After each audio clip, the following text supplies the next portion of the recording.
Excel PU college ಗುರುವಾಯಿನಕೆರೆ, ಕರ್ನಾಟಕದ number 1 PU college. Admissions open now. ರಾಜ್ಯ ಕಾಂಗ್ರೆಸ್ ಪಾಳ್ಯದಲ್ಲಿ ಒಂದು ಕಡೆ ನಾಯಕತ್ವದ ಬಿಕ್ಕಟ್ಟು, ಮತ್ತೊಂದು ಕಡೆ ಸಚಿವ ಸಂಪುಟ ವಿಸ್ತರಣೆಯ ಸರ್ಕಸ್.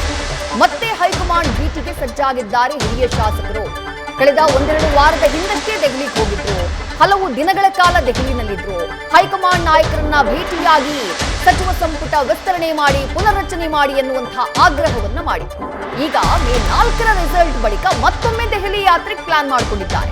ಫಲಿತಾಂಶ ಬಂದ ಮರುದಿನವೇ ದೆಹಲಿ ಪ್ರಯಾಣ ಮಾಡೋದಕ್ಕೆ ಶಾಸಕರು ತಯಾರಾಗಿದ್ದಾರೆ.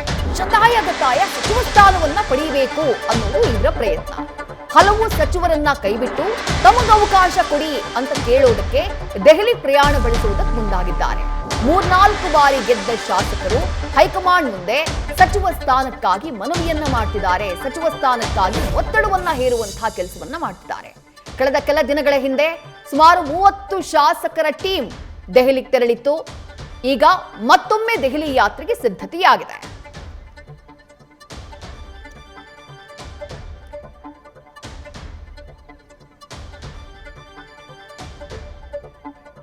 ಮತ್ತಷ್ಟು ಡೀಟೇಲ್ಸ್ ನಮ್ಮ ಪ್ರತಿನಿಧಿ ಹರೀಶ್ ನೀಡ್ತಾ ಹೋಗ್ತಾರೆ. ಹರೀಶ್, ಕಳೆದ ಕೆಲ ದಿನಗಳ ಹಿಂದೆ ಹೋಗಿದ್ರು, ಹೈಕಮಾಂಡ್ ನಾಯಕರನ್ನ ಭೇಟಿಯಾಗುವಂತಹ ಪ್ರಯತ್ನ ಮಾಡಿದ್ರು, ತಮ್ಮ ಮನವಿಯನ್ನ ಅವರ ಮುಂದಿಡುವಂತಹ ಪ್ರಯತ್ನ ಮಾಡಿದ್ರು.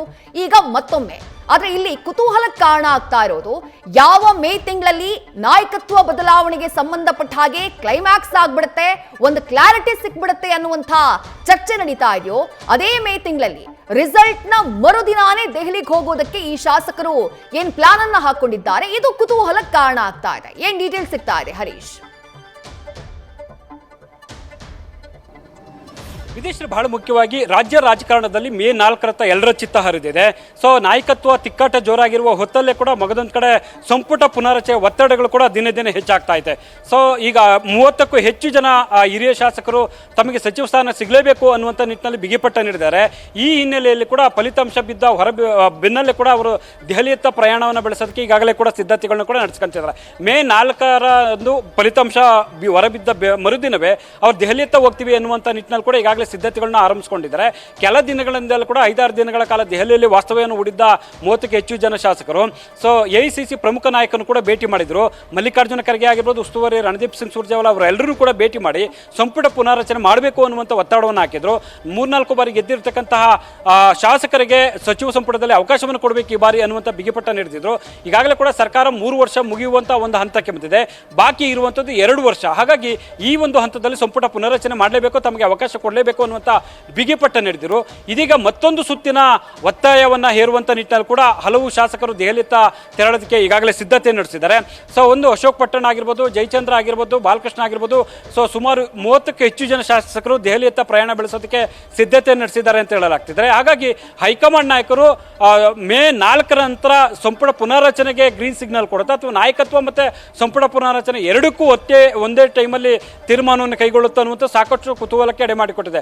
ಅಂದ್ರೆ ಒಂದು ಸಂಪುಟ ಪುನರಚನೆಗೆ ಕೈ ಹಾಕಿದ್ದಾದಲ್ಲಿ ಸೊ ಸಿಎಂ ಸಿದ್ದರಾಮಯ್ಯ ಅವರಿಗೆ ಬಹುಶಃ ಮುಂದುವರಿಸ್ತಾರೆ ಅನ್ನುವಂಥ ಸಂದೇಶ ರವಾನೆ ಆಗುತ್ತೆ. ಇಲ್ಲದೇ ಇದ್ದ ಸಂದರ್ಭದಲ್ಲಿ ಡಿ ಕೆ ಶಿವಕುಮಾರ್ ಅವರಿಗೆ ಅವಕಾಶ ಕೊಟ್ಟಂತ ನಿಟ್ಟಿನಲ್ಲಿ ಕೂಡ ಏಕ ಸಂದರ್ಭದಲ್ಲಿ ಈ ಎರಡಕ್ಕೂ ಕೂಡ ಅವಕಾಶ ಕೊಡಬಹುದಾ ಅನ್ನುವಂಥ ಚರ್ಚೆಗಳು ಕೂಡ ಜಿಜ್ಞಾಸೆಗಳು ಕೂಡ ಈಗ ಶುರುವಾಗಿರುವಂಥ. ಆದರೆ ಈಗ ಹೇಳ್ತಿರುವಂಥ ಶಾಸಕರು ನಾಯಕತ್ವಕ್ಕೂ ನಮಗೆ ಯಾವುದೇ ಸಂಬಂಧ ಇಲ್ಲ, ನಮಗೆ ಸಂಪುಟದಲ್ಲಿ ಅವಕಾಶವನ್ನು ಕೊಡಬೇಕು, 3-4 ಬಾರಿ ಗೆದ್ದಿದ್ದೇವೆ ಅನ್ನುವಂಥ ಬಿಗಿಪಟ್ಟ ನೀಡಿದ್ದಾರೆ. ಈ ಹಿನ್ನೆಲೆಯಲ್ಲಿ ಹೈಕಮಾಂಡ್ ನಾಯಕರು ಯಾವ ತೀರ್ಮಾನವನ್ನು ಕೈಗೊಳ್ತಾರೆ, ಯಾವ ಹೆಜ್ಜೆ ನೀಡ್ತಾರೆ ಅನ್ನುವಂಥದ್ದು ಸಾಕಷ್ಟು ಕುತೂಹಲಕ್ಕೆ ಎಡೆ ಮಾಡಿಕೊಟ್ಟಿದೆ. ವಿದ್ಯಾಶ್ರೀ, ಥ್ಯಾಂಕ್ ಯು ಹರೀಶ್ ತಮ್ಮೆಲ್ಲ ಡೀಟೇಲ್ಸ್ಗೆ. ನ್ಯೂಸ್ ಫಸ್ಟ್ ನಿರ್ಭೀತಿಯಿಂದ ನಿಮ್ಮ ಪರವಾಗಿ.